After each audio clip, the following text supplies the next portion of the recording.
Hello guys, তো আজ আমি চলে এসেছি নতুন একটি ভিডিও নিয়ে। তোমাদের রুবিনা ম্যাম তোমাদের কাছে আবার ফিরে এসেছে তার একটি নতুন টপিক নিয়ে।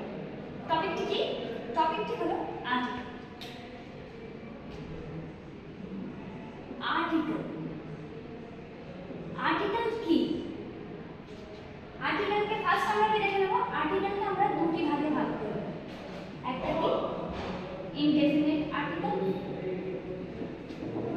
দু নাম্বার কি ডেফিনিট আর্টিকেল। ইনডেফিনিটের মধ্যে কি পড়ে?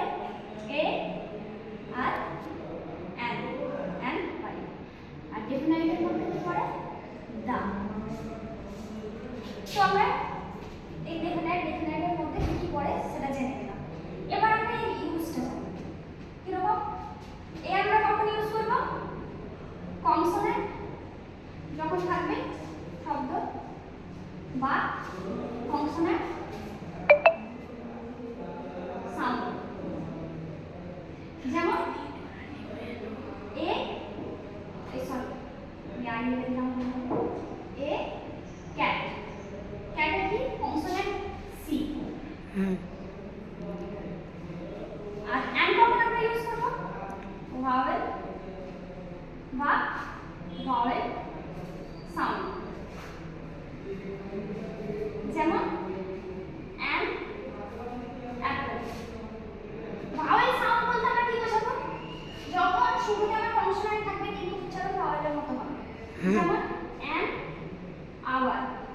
দেখো আওয়ারের এইচটা কিন্তু কনসোনেন্ট, কিন্তু উচ্চারণটা কি হচ্ছে? আওয়ার, এর মতো উচ্চারণ হচ্ছে, যে কারণে আমরা কি ইউজ করছি? অ্যান ইউজ করছি।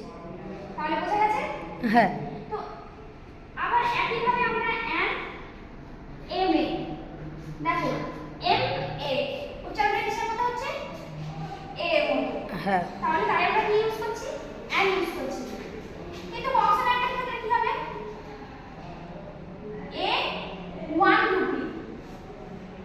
কেন আমরা এ ইউজ করলাম বলো তো? দেখো ও এর উচ্চারণ ও এর মতো হচ্ছে, যে কারণে আমরা এ ইউজ করলাম। বুঝে গেল?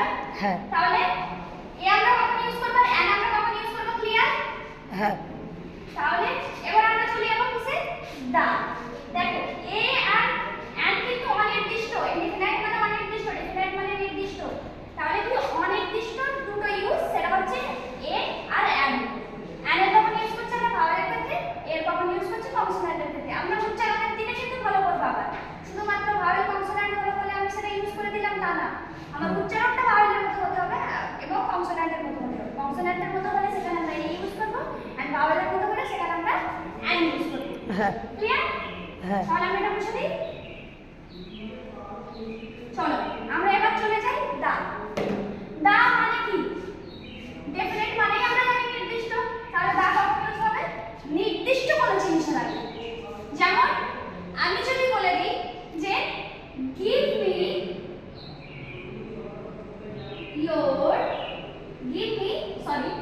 give me the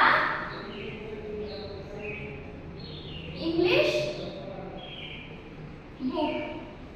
এখানে আমরা কেন দা ইউজ করলাম বলো তো? বলো কেন দা ইউজ করলাম? কারণ আমরা নির্দিষ্ট একটা বইয়ের কথা বলে দিচ্ছি। কি হ্যাঁ, বলছি? নির্দিষ্ট একটা বইয়ের কথা। তাহলে নির্দিষ্ট বুকটা কি? English book. যদি আমরা হ্যাঁ। বলতাম give me a book, give me a book, give me বা give me a pen। পেনটা কি? যাই একটা পেন থেকে বানানো হ্যাঁ। থাকে। হ্যাঁ। কিন্তু যদি আমি বলি রেড পেন, তাহলে কি করবে? এখানে কি বসাবে? দি। দি বসাবো।